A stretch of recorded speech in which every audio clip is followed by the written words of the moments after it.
ဒီဘယ်လိုလဲ ဖာလာနား ဘာနာအဲ့ဒါလေးကိုနာ နာမဆက် နောက်တစ်ခါ အချိန်နဲ့နောက်တော့လေသူအချိန်နဲ့ ဟာနာ ဒီကဲသူ့ကိုလေဟိုအစီလေးတုတ်ပြီနော်3ရက်လောက်နေကြိတ်တာလေဘလို့ရဒီငနာနဲ့ကြာရင်မနေနဲ့သူကဒီအယိုးလေးကတုတ်တော့လေနာ3ရက်လောက်နေရင်ဖဲ တောင်းလောက်နေလဲမယ်ပြေတော့ လဲလိုက်ရကျ ထုံနာထုံ လဲလိုက် ညာ ဟိုလက်ခွင်းပြည့်လဲလိုက် နာထားပြီးလို့ရှိရင်လေဒီအဲ့အပေါ်ဘက်လေးကအောက်ချက် မဖောင်းတော့အခုဒါကိုထားတာအပေါ်တွေကအယိုးတွေကနာမှာဆိုလို့ နာဝါမယ် နော်ဒါကဒါကမြေတော့မင်း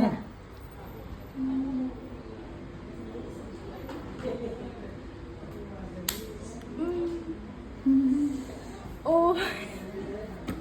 ဒီကနေ့လာနော်နော် ထုံထုံ အင်း